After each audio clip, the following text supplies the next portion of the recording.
Meus amigos, estou de novo aqui para falar do conflito israelense-Hamas. E agora vamos falar o que os outros podem fazer. Todos os players internacionais que podem ajudar para resolver isso. Aliás, o Brasil está agora na presidência do Conselho de Segurança da ONU. O que o Brasil pode ajudar? Eu vejo que a primeira coisa que tem que acontecer, nós temos que reposicionar os nossos interesses. Na realidade, nós temos uma situação um pouco esdrúxula. Nós temos um país que defende a liberdade como Estados Unidos e um país como Israel, que é uma democracia na região, é efetivamente uma democracia, onde votam os israelenses judeus, os israelenses cristãos, os israelenses árabes, todo mundo ali tem direito de votar e é efetivamente uma democracia. Esses dois países estão se deparando primeiro com um terrorismo atroz e depois com um radicalismo dos países muçulmanos. E o radicalismo dos países muçulmanos faz com que eles se juntem a potências não democráticas, como a China e a Rússia. Por incrível que pareça, hoje nós temos uma configuração um pouco estranha mesmo, aonde nós temos alguns países defendendo os palestinos, que são países radicais ou tidos como ditaduras, como Rússia e China.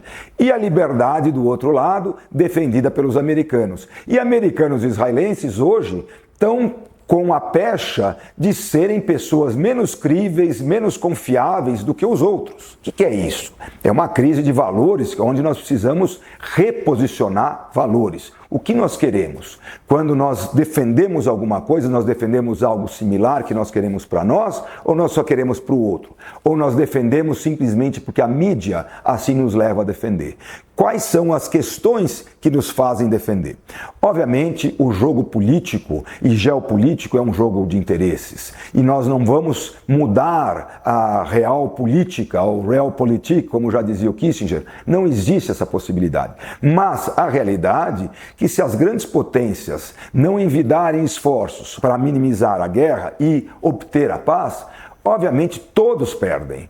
A hora que nós temos um conflito na Ucrânia com a Rússia, a hora que nós temos um conflito no Oriente Médio, obviamente toda a rota marítima se compromete, obviamente todo o fornecimento que esses países poderiam exportar se compromete, obviamente todas as linhas de produção do mundo se comprometem, vez que hoje não existe alguém que consiga produzir de uma forma vertical tudo que o país precisa.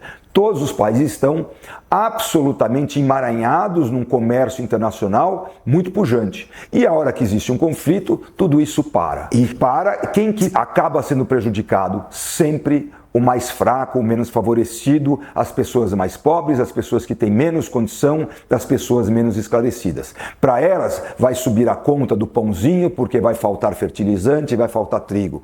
Para elas haverá um problema de tecnológico, que Israel é um grande exportador de tecnologia para celulares, computadores e gadgets em geral, provavelmente tudo isso está parado. Então haverá cessão de produção e de produção no mundo. Tudo isso encarece o produto. Quem paga? Sempre o menos favorecido. O que poderiam fazer efetivamente as grandes potências?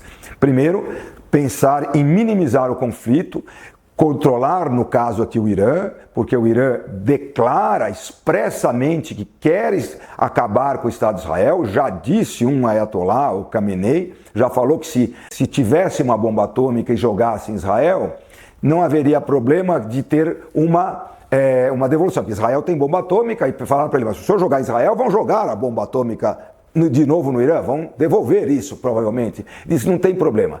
Se morrerem 30 milhões de muçulmanos para erradicar o que ele diz, o país sionista, está tudo certo. Quer dizer, ele troca 10 milhões de israelenses por 30 milhões dos seus próprios nacionais, ele diz que não tem problema. Sempre com a lógica dos radicais muçulmanos, que se o cara morre defendendo a causa que ele entende pertinente, ele virará Marte, virará um prócero no além, então para eles isso não é problema de morrer tanta gente. Mas a Rússia e a China devem conter o Irã, que hoje são parceiros. A Rússia está comprando armas e drones no Irã, todo mundo sabe disso, está fomentando a indústria. O Irã é um grande exportador de petróleo. com o embargo americano, está exportando petróleo para a China, está exportando petróleo para a Rússia, está furando o embargo através dessas grandes nações, que são nações importantíssimas. A grande realidade é que as grandes potências devem fazer tudo para minimizar isso, até porque sempre existe a latência e o potencial do conflito se alastrar e virar um conflito de proporções desastrosas para a humanidade. Dentro disso tudo, muito há de se fazer. Poderíamos entrar em detalhes dessa ou daquela nação, mas vejo que a União Europeia, Estados Unidos deveriam tentar compor qualquer coisa com Rússia e China. A Rússia está impossível de compor, mas China tem boa vontade de compor. A China entende que, principalmente a China é uma grande exportadora, ela entende que se houver solução de continuidade no comércio internacional, ela mesma perde muito. Então, com ela, entendo que americanos e chineses podem ter a possibilidade de evoluir para a paz ou tentar fazer de um problema grande ficar cada vez menor até ele chegar na paz. É isso que eu desejo.